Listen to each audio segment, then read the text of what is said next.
추석 연휴 기간에 성경 통독을 하면서 그 민수기와 신명기 말씀을 읽으면서 하나님에게 우리에게 가르쳐 주신 그 삶의 방식에 대해서 다시 한번 생각해 보는 시간을 가졌습니다. 우리가 이제 민수기하고 신명기는 율법에 대한 얘기를 하고 있는데 우리가 율법을 하게 되면 좀 오해하는 경향이 좀 있습니다. 그래서 율법을 구원을 받기 위한 조건이라든가 또 아니면 축복을 받기 위한 조건으로 이해하는 경향이 있습니다. 근데 율법은 축복을 받기 위한 조건 또는 구원을 받기 위한 조건은 아닙니다. 왜냐하면 이스라엘 백성들이 이미 율법을 받은 거는 이미 구원을 받고 축복을 받고 이런 순간에 받았다라는 거죠. 왜냐하면 홍해를 다 건너서 구원을 받고 출애굽한 이후에요. 바로 이들은 율법을 받았다는 것입니다. 그래서 율법이라고 하는 것은 어떤 구원이라든가 축복의 조건이 아니라요. 바로 하나님과 함께 할 수 있는 또는 하나님과 동행할 수 있는 그 방법에 대해서 얘기를 해주는 거라는 것이죠. 그러니까 하나님께서 이스라엘 백성들이 그러니까 애굽에서 살면서 애굽 사람들의 삶의 모습에서 살았죠. 그들의 가르침과 그들의 삶의 방식, 그들의 문화에. 근데 이들을 끌어서 하나님의 백성으로 하나님 나라의 백성으로 삼으려고 합니다. 근데 이들이 살아가야 되는 방식은 뭐냐면요. 가나안 땅에 가서 살아야 된다는 겁니다. 그러면 이 가나안 땅에 들어갔을 때는 그들이 또 살아가는 방식은 경험하게 되는 것은 가나안 이방인들의 문화와 이방인들의 지식과 이방인들의 삶의 방식 이거를 경험하게 된다는 거죠. 그러니까 하나님께서 바로 그 애굽에 붙잡힌 자들을 끌어내어서 하나님의 백성으로 새롭게 하시려고 했는데 근데 또 가서 살아야 되는 것은 이방 문화의 이방의 삶의 방식을 따라 살아야 된다는 거죠. 그래서 하나님께서는 이 광야라고 하는 그곳에서 이스라엘 백성들에게 율법을 주시고 너희가 가서 저 가나안 땅에서는 바로 새롭게 살아가는 거야. 바로 나와 같이 살아가기 위해서는 이런 것을 지키고 이런 것은 하지 말고 이런 것을 위해서 살아가야 되라고 하는 것을 알려주기 위해서 율법을 주셨다는 겁니다. 그러게 율법은 하나님이 우리와 함께 동행할 수 있도록 하기 위해서 우리한테 주셨다는 거죠. 그러니까 지금 이거는 우리 시대도 똑같습니다. 우리가 교회를 다닙니다. 하나님 나라의 백성이라고 합니다. 그렇지만 우리는 어디서 살아갑니까? 하늘나라에서 사는 것이 아니라 사실은 세상에서 살고 있죠. 세상의 지식과 세상의 문화와 세상의 삶의 방식을 강요받으면서 우리는 살고 있다는 거죠. 근데 우리는 그곳에서도요, 우리가 건강하게 살기 위해서는, 그리고 우리가 하나님의 축복을 누리며 살기 위해서는요, 바로 그들의 삶의 방식 따라가는 것이 아니라 하나님과 동행을 해야 된다는 것입니다. 그러면 하나님을 동행할 수 있는 방법들이 필요하겠죠. 그것이 바로 율법이라는 것입니다. 그래서 율법이라고 하는 과거에 그냥 우리에게 주어진 것으로 끝나는 것이 아니라 지금 이 시대에도 우리가 하나님께서 우리와 함께 할 수 있는 바로 그 길들을 찾아가는 그것이 바로 율법이라고 이해를 하실 필요가 있습니다. 그래서 지금 이 시대에도 율법을 문자적으로 해석하지는 않지만 그 율법의 기본적인 내용을 통해서 하나님과 어떻게 하면 동행할 것인가라고 하는 관점에서 율법을 깊이 생각해 볼 필요가 있다는 거죠. 오늘 읽은 민수기 30장 말씀은 서원에 대한 이야기입니다. 이스라엘 백성들이 하나님에게 어떤 것을 드리겠다, 헌물하겠다라든가 또 아니면 어떤 행동을 하겠다라고 약속하는 것, 이것을 어떻게 해야 될지 대해서 알려주시고 있는 말씀이라는 거죠. 이 서원에 대해서 하나님께서 가르쳐 주시는 분명한 그 원칙은 하나가 원칙이 있습니다. 그건 다른 것이 아니라요. 바로 서원을 할 경우에는 그 서원은 반드시 지켜야 된다는 것입니다.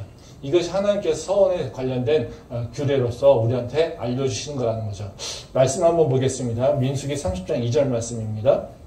사람이 여호와께 서원하였거나 결심하고 서약하였으면 깨트리지 말고 그가 입으로 말한 대로 다 이행할 것이니라.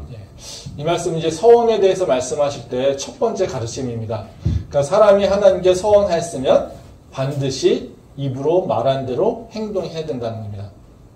그러니까 서원과 관련돼서 가장 중요한 것은 뭡니까? 지켜야 된다는 거죠. 그래서 우리가 하나님하고 약속했으면 분명히 지켜야 된다는 거예요. 그렇기 때문에 우리가 서원을 함부로 경솔하게 해서는 안 된다는 거죠. 그래서 우리가 서원하지 않는 것이 지혜롭다고 얘기하지 않습니까? 우리가 우리 스스로를 다 결정할 수 없기 때문에. 그래서 가능하면 서원하지 말라 이런 얘기를 합니다. 왜냐하면 바로 약속하는 순간 그것은 다 지켜야 되기 때문에 그렇다는 거죠. 근데 이제 이 서원에 대한 가르침 가운데 지금 이 말씀 반드시 지켜야 돼. 이거에 대한 가르침은 우리가 별 이의가 없습니다.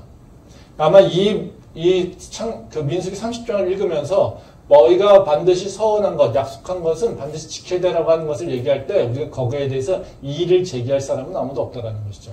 왜냐하면 이 약속한 것은 지켜야 된다라고 하는 것은 그냥 단순하게 하나님께서만 말씀하시는 것이 아니라 지금 이 시대에도 다 통용되고 있는 원칙이기 때문에 그렇습니다. 우리는 하나님을 믿지 않아도 약속했으면 지켜야 된다는 룰을 다 가지고 있습니다. 그러니까 그 세상에서도 다 동의되는 룰, 그 룰을 하나님께서 너와 내게 약속했으니까 너가 나한테 약속한 거 반드시 지켜야 되라고 요구하신다는 것, 이것에 대해서 우리는 거부감을 갖는 것은 없다라는 거죠. 근데 오늘 읽은 그 민수기 30장 말씀을 보게 되면요, 우리한테 굉장히 불편한 부분이 있습니다. 그건 다른 것이 아니라 남자와 여자와 관련된 얘기라는 거죠. 말씀 한번 보도록 하겠습니다. 민수기 30장 13절 말씀입니다. 모든 성과 마음을 저지하기로 한 모든 서약은 그의 남편이 그것을 지키게도 할 수 있고 무효하게도 할 수 있으니. 이 말씀을 보면 여성분들은 되게 기분 나쁜 얘기입니다. 사실은. 그렇지 않습니까? 네. 이 말씀에 보면 아내가 약속한 서약을 그의 남편이 지키게 할 수도 있고 무효도 할 수도 있다는 겁니다. 그러니까 지금은 어때요? 남녀가 평등한 시대죠. 이 말씀 동의하기 쉽지 않죠. 남자든 여자든 다 약속할 수 있는 권한이 있습니다. 내가 책임질 수 있는 것이 있다면 그걸 약속을 할 수 있다는 것이죠. 근데 여기서 보기에는 뭐예요? 남자가 여자가 한 약속을 오버라이드 할 수 있다. 그러니까 무효화시킬 수 있다. 이렇게 얘기한다는 거죠. 이런 얘기가 들어오면 우리가 성경을 딱 이런 얘기를 만나면 어떤 생각이 듭니까? 역시 성경은 구시대적이야. 뭐 이런 얘기죠. 꼰대 같은 얘기만 하고 있어. 뭐 이런 얘기라는 거죠. 또 아니면 그래서 우리는 그걸 그냥 스쳐 지나가고 이게 옛날 얘기니까 우리는 마음에 담을 필요 없어. 이러고 넘어가거나 아니면 또 그냥 성경이 이걸 믿어야 될까? 이렇게 구시대적인 것? 이렇게 또 성경에 대해서 뭔가 불신적인 마음이 드는 것도 사실입니다. 근데 오늘 이 말씀을 그냥 단순하게 남자와 여자의 관계로 이해해서는 안 됩니다. 이것은 서원하는 것에 있어서 남자, 여자의 문제를 얘기하고 있는 것이 아니라는 거죠. 이것에서 얘기하고 있는 남자, 여자의 문제, 이 말씀은 남자, 여자의 문제가 아니라 바로 가정이라고 하는 조건에서 얘기하고 있다는 거예요. 즉, 이것은 가정에서 너희가 어떻게 행동해야 돼. 이것을 얘기하고 있는 것이지 남자, 여자라고 얘기하는 것은 아니라는 거죠. 그래서 이 말씀을 이해하려고 할 때는 남성이 여성의 결정을 무효화시킬 수 있다라고 하는 것이 아니라 가정 내에서 서원이 일어날 때 뭔가 약속을 할 때 너희는 어떻게 해야 돼 라고 하는 것을 얘기해 주는 것이 바로 이 말씀이라는 거죠. 그래서 제가 오늘은 이 말씀을 통해서 바로 남자와 여자 그리고 가족에 대해서 좀 생각해 보려고 합니다. 그래서 성경이 남자와 여자에 대해서 차별하고 있는가, 그리고 성경이 가족에 대해서는 어떤 것을 중요한 가치로 보고 있는가. 그래서 우리가 좋은 가정 또는 하나님께서 기뻐하시는 가정을 이루기 위해서는 우리가 무엇이 필요한 것인가, 이 부분에서 좀 생각을 좀 해보도록 하겠습니다. 먼저 우리가 정리해야 될 부분이 있습니다. 첫 번째, 아까 제가 말씀드린 것처럼 우리가 이 문제를 이해하기 위해서는 바로 남자와 여자에 대한 성경의 이해입니다. 즉 성경은 남자, 여자를 서로 차별하고 있을까라는 거죠. 답은 당연히 아닙니다. 성경은 기본적으로 남자와 여자를 동등하게 여깁니다. 그리고 남자가 우월하다고 얘기하지도 않는다는 거죠. 말씀 한번 보도록 하겠습니다. 민수기 26장 2절 말씀입니다. 이스라엘 자손은 온 회중의 총수를 그들의 조상의 가문에 따라 조사하되 이스라엘 중에 20세 이상으로 능히 전쟁에 나갈 만한 모든 자를 계수하라 하시니. 예, 한 절 더 보겠습니다. 민수기 26장 53절과 54절 말씀입니다. 이 명수대로 땅을 나눠주어 기업을 삼게 하라. 수가 많은 자에게는 기업을 많이 줄 것이요 수가 적은 자에게는 기업을 적게 줄 것이니 그들이 개수된 수대로 각기 기업을 주되. 예. 오늘 읽은 서원에 대한 기회를 이해하기 위해서는요, 바로 이 성경의 문맥을 좀 이해할 필요가 있습니다. 그러니까 민수기는 핵심적인 게 뭐 민수기라고 하는 제목에서 보게 되면 숫자를 세는 거잖아요. 백성의 숫자를 세는 거. 그래서 민수기에 보면은 그 백성의 숫자를 세는 것이 2번 나옵니다. 그래서 한 번은 시내 광야에서 한 번 세고요. 근데 시내 광야에서 백성을 다 셌는데, 근데 이들이 어떻게 됩니까? 그 광야에서 맨날 하나님한테 죄 짓고 범죄하고, 예, 그리고 순종하지 않아서 어떻게 해요? 다 죽게 됩니다. 그리고 첫 세대는 여호수아 갈렙 빼고는 다 죽죠. 그렇죠? 그리고 나서 이제 이 두 번째 세대가 태어나게 됩니다. 그리고 두 번째 세대에 대해서 이제 계수하는 게 바로 모압 광야라는 거죠. 그래서 모압 광야에서 두 번째 이제 백성들의 숫자를 세게 됩니다. 바로 그래서 이 책의 이름이 민수기라고 얘기할 수 있다는 겁니다. 그러면 바로 이 성경에서 왜 백성들을 셌을까라고 하는 거죠. 광야에서 왜 백성을 세었을까? 이거죠. 지금 모압 광야에서 인구 조사를 하게 된 이유는 뭐냐면요, 땅을 배분하기 위한 겁니다. 여기 말씀해 보면 뭐라고 합니까? 명수대로, 그 53절을 보면 이 명수대로 땅을 나눠주어 기업을 삼게 하겠다라고 하는 겁니다. 그러니까 이제는 가나안 땅에 들어갔는데 너희한테 그 가나안 땅을 차지하게 할 텐데 가나안 땅을 각 가정들에게 분배를 해줘야 됩니다. 그럼 분배할 때 공정성 있게 분배를 해야 되겠죠? 그러니까 어떤 자가 많이 갖고 어떤 자는 적게 가지면 안 되지 않겠습니까? 누구는 주고 누구는 안 주면 안 되지 않겠습니까? 그렇기 때문에 그 계수를 하게 되는 거죠. 그래서 뭐라고 합니까? 그 명수대로 땅을 나눠주어서 기업을 삼게 한다. 그 각 지파에게 땅을 나눠줄 때 그 지파의 명수가 어떻게 되는지, 인구 규모가 어떻게 되는지 위해서 그 계수를 하고 있다는 거죠. 그러면 그 땅을 받을 수 있는 자격의 최소 단위가 누구냐면요, 바로 경제활동의 주체겠죠. 네. 그 자를 뭘로 보고 있냐면요, 20세 이상으로 능히 전쟁에 나갈 수 있는 자를 얘기하고 있다는 거예요. 그래서 땅을 줄 때 그 기준을 세는 건 뭐냐면요, 20세 이상의 전쟁에 참여할 수 있는 자들을 바로 기본 단위로 보고 있다는 거죠. 네. 그러니까 전쟁에 나가서 네가 민족을 위해서 일할 수 있고 싸울 수 있고 땅을 정복할 수 있는 그런 능력, 네. 그런 힘이 있는 자들, 그런 책임을 질 수 있는 자들을 계수해서 그 자들에게 기업을 주게 된다는 거죠. 그러면 이 당시에 의사결정의 가장 주체, 즉 의사결정을 할 수 있는 바로 가장 최소의 경제주체는 뭐냐면요, 바로 전쟁을 나갈 수 있는 20세 이상의 건장한 남자. 이렇게 표현할 수 있다는 거죠. 이걸 기준으로서 기업을 준다는 거죠. 그러면 이런 생각 하겠죠. 그러면 여자들은 전쟁 못 나가는데, 그렇죠? 예. 그러니까 전쟁 못 나가니까 안 주는 거야. 예. 그럴 수 있지 않겠습니까? 예. 그래서 그런 게 성경이 또 그런 것들을 미리 막아버립니다. 이 27장에 보면 또 나오는 얘기가 뭐냐면요, 그 전쟁에 나가지 않는 여자들 문제. 그런 여자들만 있는 집안에 대한 얘기를 하고 있습니다. 말씀 한번 보도록 하겠습니다. 27장 7절부터 8절 말씀입니다. 슬로브 딸들의 말이 옳으니 너는 반드시 그들의 아버지의 형제 중에서 그들에게 기업을 주어 받게 하되 그들의 아버지의 기업을 그들에게 돌릴지니라. 너는 이스라엘 자손에게 말하여 이르기를 사람이 죽고 아들이 없으면 그의 기업을 그의 딸에게 돌릴 것이요. 예. 이제 슬로브와 딸들은 이제 자신들이 땅을 기업으로 받지 못해서 바로 모세에게 가서 이의를 제기합니다. 우리 아버지는 죄가 없는 상태로 죽었어요. 예, 고라의 자손인데 우리는 그들에게 역모를 행하지 않았어요. 그러니까 우리는 땅을 받을 수 있는 자격은 있어요. 근데 집안에 그럴 만한 남자가 없어요. 그러니까 집안에 남자가 없다고 해서 우리가 땅을 못 받을 만한 이유가 되진 않습니다. 그러니까 우리에게도 땅을 주셔야 됩니다. 그리고 모세에게 얘기한다라는 거죠.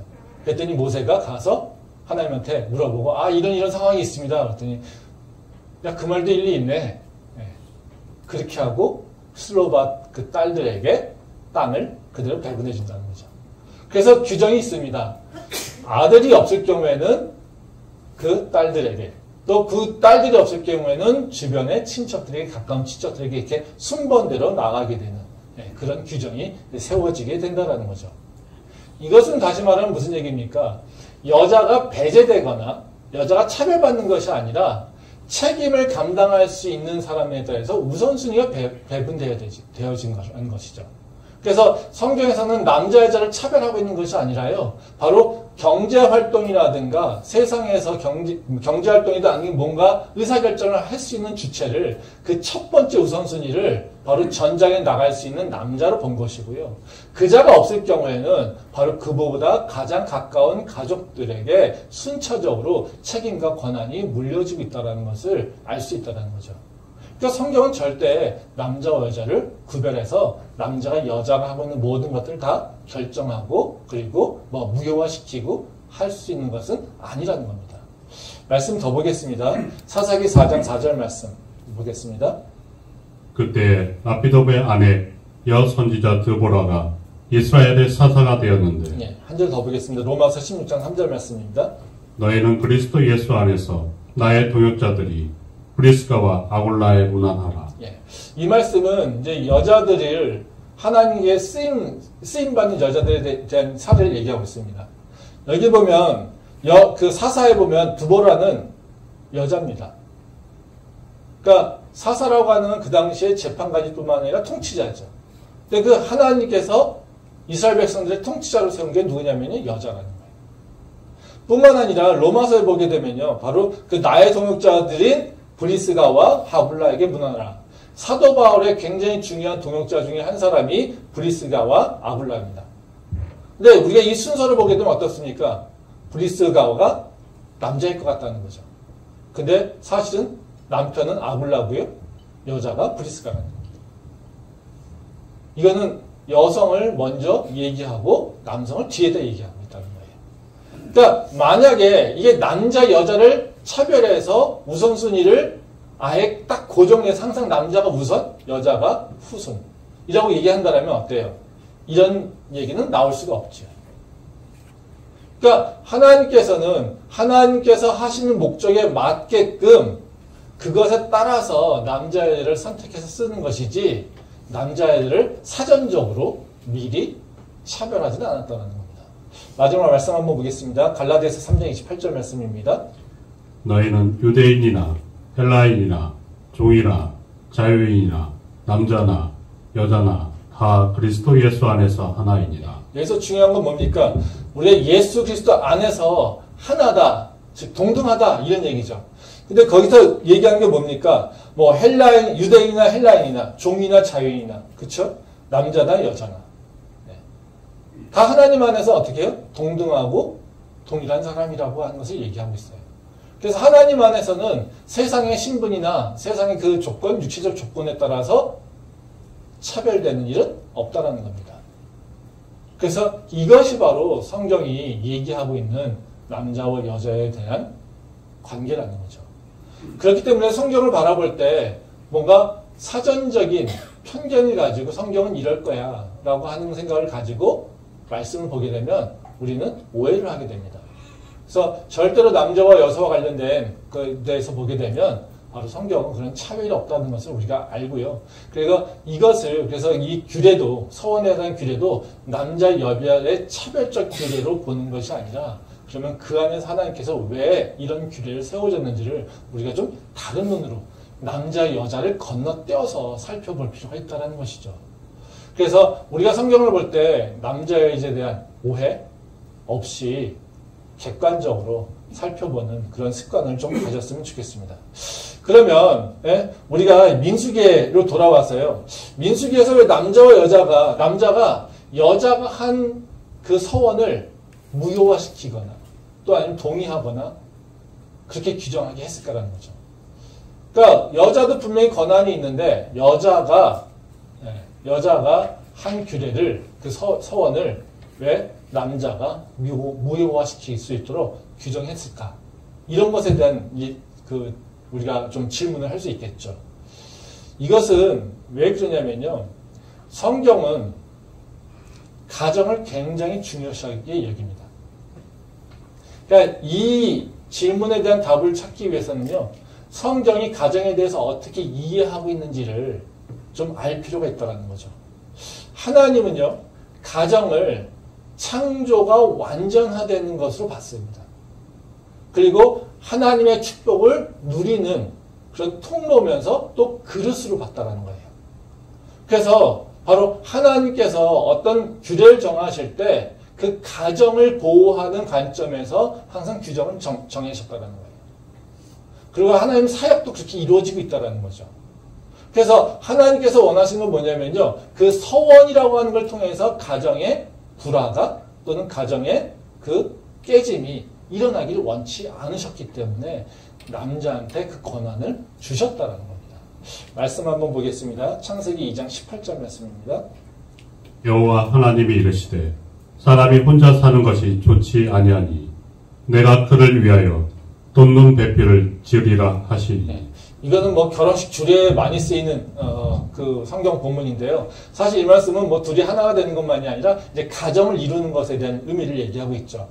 근데 여기 보게 되면요, 재밌는 것이 하나님이 이르시되 사람이 혼자 사는 것이 좋지 아니하니 이렇게 얘기하고 있어요. 즉 하나님이 창조하시고 보시기에 좋지 않았다라고 하는 것이 없었어요. 딱 요 하다예요. 즉 아담 혼자 만들어놨더니 보기에 좋지 않더라 이겁니다. 그래서 하나님이 어떻게 해요? 그를 위하여 돕는 배필을 하와를 창조하셨다고 얘기하시고 있다는 거죠. 즉 아담이 혼자 있는 것, 즉 가정을 이루지 못하고 혼자 있는 것이 하나님 보시기에는 좋지 않았다는 거예요. 그래서 어떻게 해요? 하와를 붙여서 가정을 세우게끔 하셨다는 거예요. 그래서 이 가정이라고 하는 것은 하나님의 창조를 완전케 되는 바로 뭡니까 이렇게 랩법하는 그런 것을 얘기하고 있다는 거죠. 말씀 한번 더 보도록 하겠습니다. 시편 127편 1절에 2절 말씀입니다. 여호와께서 집을 세우지 아니하시면 세우는 자의 수고가 헛되며 여호와께서 성을 지키지 아니하시면 파수꾼에 깨어있음이 헛되도다. 너희가 일찍 일어나고 늦게 누우며 수고의 떡을 먹음이 헛되도다. 그러므로 여호와께서 그의 사랑하시는 자에게는 잠을 주시는도다. 예. 이제 이 127장 시편 127편 말씀은 우리가 2절 말씀이 되게 유명하죠. 예. 여호와께서 그의 사랑하는 자에게는 잠을 주시는도다. 그렇죠. 불면증 계신 분들 이 말씀을 되게 좋아하는 얘기인데요. 사실 이 말씀은 무슨 얘기냐면요. 사실은 매일매일 삶에서 하나님과 함께 하는 것이 얼마나 소중한지를 얘기해 주는 게 바로 127편 말씀이에요. 그래서 우리가 뭔가 열심히 수고하고 노력하고 하는 것이 우리의 삶에서 일어나는 거 아닙니까? 근데 그 삶에서 하나님이 함께 하지 않으면 아무 쓸모가 없어. 그러니까 누가 잠을 잘 수 있어요? 마음이 편한 사람. 그쵸? 내가 세상의 근심에서 자유로운 사람. 이런 사람이 마음 놓고 잘 수 있는 거 아니겠습니까? 그쵸? 네. 그래서 이거는 다시 말하면 뭐냐면 우리가 세상에서 수고하고 노력하고 할 때 그 수고의 노력에 계속 붙잡혀 있지 않고 평안을 누릴 수 있는 것. 이것은 뭐냐면 하나님이 너와 함께하고 있다는 것을 네가 알 때야. 이것이라는 거죠. 그러니까 하나님이 함께하고 있는 것을 아는 사람은 어떻게 해요? 그 평안을 누릴 수 있으니까 마음 놓고 잠을 잘 수 있게 된다는 거죠. 근데 제가 드리려고 하는 말씀은 그 말씀이 아니라요. 여기 오늘 말씀 중에서 저는 첫 번째 1절 말씀입니다. 여기 보면 여호와께서 집을 세우지 아니하시면 세우는 자의 수고가 헛되며 여호와께서 성을 지키지 아니하시면 파수꾼에 깨어있음이 헛되도다. 그러니까 우리 삶에 일상에서 매일 돌아가고 있는데 그 일상에서 가장 중요한 것들이 뭔 줄 아니? 집이라는 거예요. 너희가 집이 없으면, 집이 편안하지 않으면 너희는 평안할 수 없어. 이거예요. 안전할 수 없어. 이겁니다. 여기 보면 그런 얘기 하잖아요. 여호와께서 집을 세우지 아니하시면 세우는 자의 수고가 헛되다. 하나님께서 너의 집을 온전케 해주지 않으면 너희 스스로 뭔가 집을 온전케 하려고 될 수가 없어. 그렇게 되면 너희들은 절대 평안을 누릴 수 없어. 이겁니다. 그 뒤에 얘기가 뭡니까? 성을 지키지 아니하면, 여호와께서 성을 지키지 아니하면 파수꾼이 깨어있으니 헛되도다. 이게 성이, 우리가 살고 있는 이 동네가 안전해야 되지 않습니까? 전쟁이 일어나고 적이 쳐들어오게 되면 우리가 평안함을 누릴 수가 없잖아요. 그쵸? 그러니까 우리가 가정을 또는 그러니까 우리가 살고 있는 터전을 열심히 지키고 보호하려고 열심히 한다 하더라도 우리는 하나님이 함께하지 않으면 절대 평안을 누릴 수 없다는 거죠.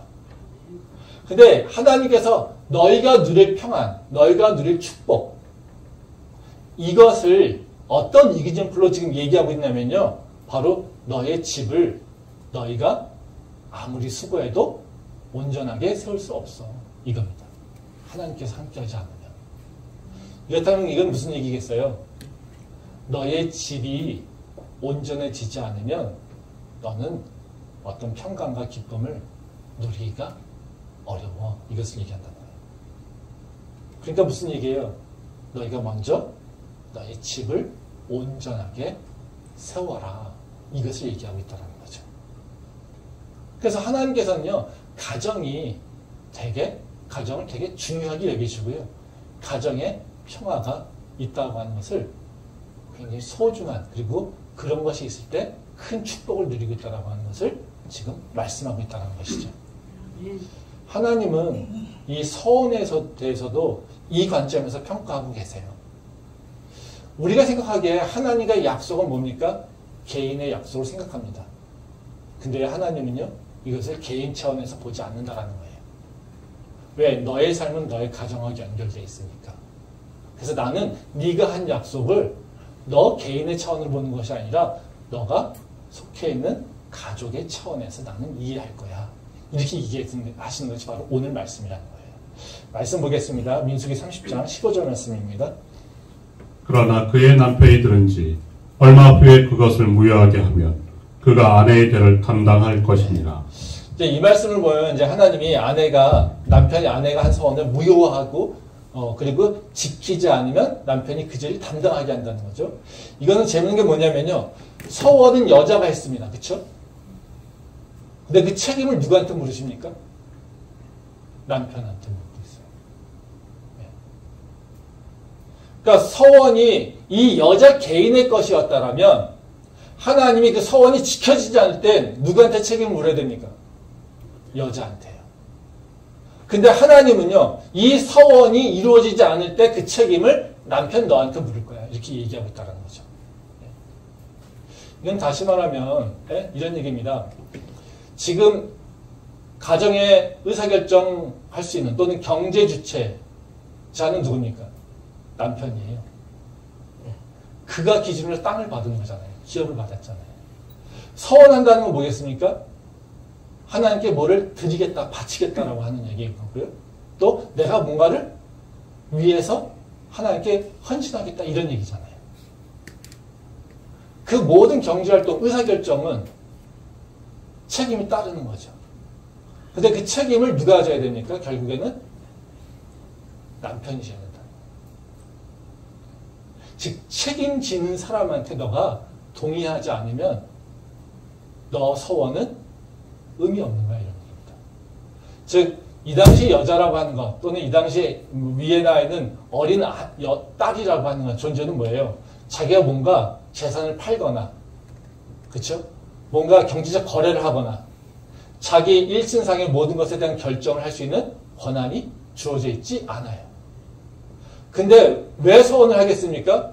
자기의 뭔가 욕심 때문에 자기가 뭔가 하고 싶은 일이 있으니까 하나님한테 약속을 하겠죠. 근데 이 약속은 이루어지려면 누가 동의를 받아야 됩니까? 집안에 있는 의사결정할 수 있는 주체자가 동의를 해줘야지 이것이 이루어질 수 있다는 거예요. 그럼 다시 말하면 무슨 얘기겠습니까? 의사결정할 수 있는 사람은 따로 있는데 어떤 그 가족의 구성원들은 자기가 원하는 것, 자기가 하고 싶은 것을 이루기 위해서 하나님하고 직접 얘기해서 나는 내가 원하는 것을 할래요. 이렇게 외치고 있다는 거죠.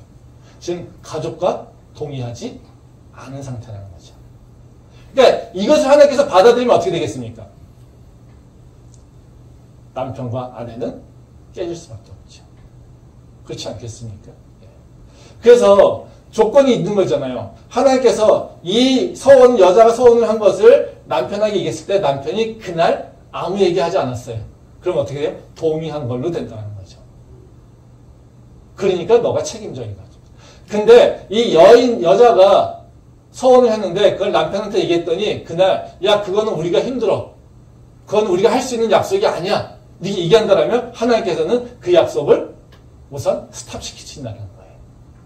그리고 어떻게 해요? 너희가 그 약속을 할 수 있는지 동의하고 와. 왜냐면 너희 가정에서 일어나야 될 의사결정이니까 이렇게 얘기했다는 거죠. 그래서 하나님께서는 소원이라고 하는 것을 누구의 약속으로 보고 있냐면요. 개인의 약속으로 보는 것이 아니라 가정의 약속으로 보고 있다는 거죠. 그래서 너희가 가정에 뭔가 먼저 합의하고 나한테 이것을 얘기하고 있다는 거죠. 왜 이게 중요하겠어요? 하나님께서 소원과 관련해서 가장 중요하게 있는 그 원칙은 뭐냐면요. 반드시 지켜야 될 겁니다. 근데 의사결정할 수 있는 바로 그 가족이 동의하지 않았는데 그 소원이라고 하는 것은 이루어질 수 있을까요? 지켜질 수 있을까요? 지켜지지 않죠. 그러니까 이것은 뭐예요? 하나님께서 그냥 경솔하게 또는 자기 욕심에 따라서 서원하는 것, 약속하지 못하도록 하나님께서 우리에게 안전장치를 주신 것이 바로 이 규례라는 거예요. 그래서 이것은 남녀차별이 아니라요. 바로 하나님의 약속이 이루어질 수 있도록 하기 위한 하나님이 바로 주시는 안전장치가 바로 이 규례라고 하는 것을 알 수가 있습니다. 그래서 우리는 소원도 하나님이 주는 그 가정의 한 틀에서 이해를 해야 된다는 거예요. 그러면 우리가 그런 거겠죠. 그러면 하나님께서 우리가 가정이라고 하는 것을 하나님과의 관계 속에서도 계속해서 약속하고 이행하는 것은 가정이라고 하는 것을 두고서 보잖아요. 그러면 가족들 간에 또는 가정이라고 하는 모습에 하나님께서 원하시는 모습이 있겠죠. 그렇죠? 이게 우리한테는 지금 되게 중요하지 않겠습니까? 어떤 가정이 하나님께서 기뻐하시는 가정일까? 어떤 모습의 가정을 하나님께서 원하시는 걸까? 우리는 단순하게 많은 경우에 사랑이 넘치고 서로 이해하고 이런 걸로 생각하잖아요. 하나님께서도 너희가 사랑 많고 누구든지 품어주고 누구든지 다 잘했다고 칭찬해주고 이런 가정을 원하실까? 이런 가정을 잘한 가정이라고 얘기하실까요? 아니요. 우리가 좀 생각해 볼 필요가 있다는 거죠. 네. 지금 시대는요, 다 잘한다 해주고 모든 사람들이 원하는 걸 해주고 그쵸? 이런 가정들이 좋은 가정. 그래, 네가 하고 싶어? 네가 해. 네. 이런 것들을 다 좋은 가정으로 여길 수 있겠지만요. 하나님은 그렇지 않다는 거예요. 하나님께서 올바른 가정이라고 얘기하는 건 뭐냐면요. 질서가 있는 가정입니다. 가족의 구성원들이 각자가 할 수 있는 권리가 무엇인지 그리고 감당해야 될 책임이 무엇인지 그것을 서로 인식하고 행동하는 가정. 이것이 바로 하나님이 원하시는 가족의 모습이라는 거죠. 말씀 보도록 하겠습니다. 민수기 30장 16절 말씀입니다. 이는 여호와께서 모세에게 명령하신 규례니 남편이 아내에게 아버지가 자기 집에 있는 어린 딸에 대한 것이니라. 예. 이제 이 말씀은 서원에 대한 규례를 설명하는 것의 결론 얘기입니다. 마지막 얘기거든요. 근데 이 결론 얘기가 어떻게 되냐면요. 그렇게 얘기합니다. 이는 여호와께서 모세에게 명령하신 규례니 남편이 아내에게 아버지가 자기 집에 있는 어린 딸에게 대한 것이다. 이걸로 우리가 좀 영어로 표현하면 뭐냐면요. 이 규례는 남편과 아내 사이에 일어나는 규례야. 이 규례는 또 뭐냐면 아버지와 어린 딸 사이의 관계에서 일어나는 거야. 그래서 영어로 되면 between이라는 얘기를 씁니다. 뭐뭐 사이에 일어날 수 있는 규례야. 이렇게 얘기하고 있다는 거예요. 이게 되게 재밌는 얘기죠. 서원에 대한 얘기를 하고 나면 결론에 뭐가 있어야 되겠습니까? 우리가 생각하는 결론은. 하나님은 너희가 한 약속은 반드시 지켜야 돼. 이것이 서원에 대해서 내가 기억해야 될 일이야. 이렇게 얘기하는 것이 우리가 기대하는 거겠죠. 근데 하나님은 이 규례를 쭉 설명하신 다음에 서원에 대한 얘기를 하고 있지 않으세요. 이 규례는 남편과 아내 사이에 그리고 아버지와 어린 딸 사이에 만들어진 그 사이를 규정한 거야. 이렇게 얘기를 하고 있다는 거죠. 그거는 관계성에 대한 얘기를 하고 있다는 겁니다. 그래서 이것은 무슨 얘기냐면요. 하나님이 한 가정에서 인정하는 규례가 반드시 있어야 된다라고 하는 걸 얘기하고 있어요. 서원의 규례에 보면요. 어린 딸과 아내가 자신의 소견대로 그냥 마음대로 약속할 수 있는 권한이 없음을 얘기하고 있어요. 왜? 그들의 경제 활동의 주체가 아니기 때문에 그렇다는 거죠. 그래서 그들이 할 수 있는 범위를 벗어나서 하는 것은 너희가 그 권한을 가진 사람과 이야기해야 돼. 그러니까 아버지하고 이야기해야 돼. 이런 얘기를 하고 있다는 거죠. 아버지 너가 그 구성원들이 얘기한 것에 대해서 동의하고 있다면 그거는 구성원들이 책임지는 것이 아니라 네가 책임지는 거야. 이렇게 얘기하고 있다는 거예요. 그래서 뭘 얘기하고 있습니까? 할 수 있는 권리와 그리고 하지 못할 때 책임을 누가 질 것인지 이것에 대해서 얘기하고 있다는 거죠. 지금 명절이 되면 뭐 가족을 만나서 이렇게 기쁜 일도 많잖아요. 근데 사실 어떻습니까? 다툼이 더 많죠. 신문을 보면 알 수 있지 않습니까? 명절에 보면 꼭 가족들 불화 때문에 뭔가 사건, 사고가 일어나죠. 또 명절 전에 제가 이렇게 그 신문 기사를 검색해 보니까요. 명절하고 추석, 뭐 이런 청년, 이런 검색하니까요. 다 무슨 얘기가 나오냐면요. 싸움, 다툼. 네. 집에 가기 싫은데 뭐 이런 겁니다. 네. 왜 이렇게 했습니까? 가족 구성원들 사이에 만났는데 서로 무엇을 해야 될지에 대한 범위가 규정이 없는 거죠. 다 다툼의 근원은 뭡니까? 당신 권한이 아닌데 왜 나한테 침범해? 이런 얘기입니다. 당신이 그거에 대해서 논의할 게 아닌데 왜 나한테 침범해? 그것은 내 일인데 이겁니다. 서로 어떻게 해요? 나는 이걸 하고 싶은데 당신이 왜 나한테 침범해? 이겁니다. 이건 무슨 얘기겠어요? 서로의 영역 싸움이 일어나고 있는 거죠. 이것까지는 당신이 할 수 있는 일, 이것까지는 내가 해야 될 일. 이것까지는 아버지가 관여해야 될 일, 이거는 아들이 또는 딸이 스스로 결정해야 될 일. 이것들이 서로 동의되는 과정이 있어야 되는데 그것이 있지 않고 아버지는 아버지니까 내 자식의 모든 것들을 다 결정하려고 하는 거고요. 아들과 딸들은요. 나도 이제 성인인데 이제는 내가 결정할 수 있는 권한이 있다는 것을 얘기하고 있는 거고요. 그게 평소에는 가만히 있다가 같이 오래 있는 시간이 있게 되면 어때요? 이것이 싸움이 일어나는 거죠. 왜? 예전에는 관여하고 있지 않았지만 이제 관여하려고 하다 보니까 서로 다툼이 일어나는 것이죠. 이거는 명절만입니까? 아니죠. 지금 가정이 깨지는 건 이혼율이 너무 높지 않습니까? 이혼하는 다 이유는 뭡니까? 성격 차이. 그렇죠? 네. 그게 성격 차이일까요? 진짜? 아니죠. 서로 간의 관계에 있어서 선이 없는 거기 때문에 그렇습니다. 네가 해야 될 일, 네가 할 수 있는 일. 서로에 대해서 그것을 규정을 해야지 되는데 그것을 하지 않고 하고 있지 않다는 겁니다. 이거를 우리가 법조문 만드는 것이 아니라요. 그거를 대화하는 과정에 충돌이 있으면 뭘 봐야 됩니까? 당신이 해야 될 일, 당신이 책임져야 될 일, 당신이 할 수 있는 일. 이것들을 서로 동의하고 그것에 대해서 존중하는 모습이 있어야 된다는 것입니다. 그것이 바로 하나님께서 원하시는 거라는 거죠. 마지막으로 말씀 한번 보고 말씀 마치도록 하겠습니다. 창세기 1장 1절부터 2절 말씀입니다. 태초에 하나님이 천지를 창조하시니라. 땅이 혼돈하고 공허하며 흑암이 깊은 위에 있고 하나님의 영은 수면 위에 운행하시니라. 이 말씀은 이제 하나님의 창조의 특성을 보여주고 있는 말씀입니다. 그 하나님의 그 창조의 핵심적 특성은 뭐냐면요.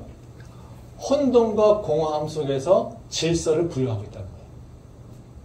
여기 보면 2절 말씀에 보면 그런 얘기죠. 땅이 혼돈하고 공허했다 이런 얘기입니다. 그렇죠? 근데 그 뒤에 일어난 일은 뭡니까? 하나님께서 빛이 있으라고 해서 낮과 밤을 구별하셨죠. 그리고 땅을요. 이제 땅과 바다로 구분하셨죠. 그러니까 하나님께서 창조했다라고 하는 것은 무슨 얘기냐면요. 지금 혼돈스럽고, 즉 질서가 없고 무질서한 상태, 그리고 공허한 상태, 채워지지 않는 상태. 이것에다가 하나님께서 늘 채우셨고, 그 채울 때 그냥 채운 것이 아니라 질서 있게 구분해서 채우셨다는 거예요. 이것이 바로 창조의 핵심적 원리라는 겁니다.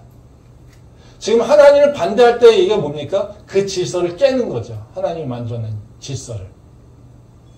그래서 구분하지 않는 것. 네. 동성애도 그런 거 아니겠습니까? 지금 성이 몇 개 있습니까? 우리는 이성이 아니죠. 지금 세상에서 주장하는 이성이 아니지 않습니까? 우리 교회에서는 어떻게 해요? 남자, 여자 구분되어 있습니다. 근데 세상은 뭐예요? 야, 성을 왜 그렇게 정의해? 라는 겁니다. 성은 남자, 여자뿐만 아니라 중성도 있을 수 있고 내가 모르는 성도 있을 수 있고, 이거는 내가 정의하는 것이지 왜 다른 사람이 정의하는 겁니다. 무슨 얘기예요? 다시 혼돈의 세상으로 가자는 거예요. 아무런 룰이나 아무런 규정이 없이 그냥 내가 하고 싶은 대로, 내가 원하는 대로, 내 뜻대로 해야지 된다라고 하는 것이 얘기하고 있는 거예요. 이건 뭐예요? 질서를 깨고 다시 혼돈으로 가자라고 하는 것이죠. 하나님을 믿는 자들의 특성은 뭐냐면요, 바로 질서 있게 행동한다는 거예요. 우리는 단순하게 율법을 들어서 뭔가를 지키고 이런 것이 아니라요, 하나님의 백성들은 해야 될 일은 뭐냐면요, 내가 해야 될 일, 내가 하지 말아야 될 일을 구분하는 질서가 내 안에 있다는 거예요. 그래서 우리가 하나님의 말씀과 잘 부합하고 있는 삶을 살고 있다면요, 그냥 돈 많이 버는 있는 것이 아니라요, 내 삶에 질서가 들어오게 된다는 거예요. 내 삶에 그 질서가 깨지지 않았을 때 나는 하나님과 함께하고 있음을 우리는 고백할 수 있어요. 근데 내 삶의 질서가 깨져버리면 우리는 하나님과 지금 원만한 관계가 있는지 다시 돌아봐야 된다는 것입니다. 그래서 하나님께서 창조하신 그 원리, 이것을 따라서 우리는 다시 행동해야 된다는 거죠. 바로 가정도 마찬가지입니다. 가정도 올바르게 하기 위해선 그저 사랑만이 중요한 것이 아니라요, 질서가 있어야 됩니다. 하나님께서 우리를 이끌고 인도하실 때도 하나님이 사랑 아닙니까? 근데도 하나님은요, 우리를 훈육하신다는 겁니다. 왜요?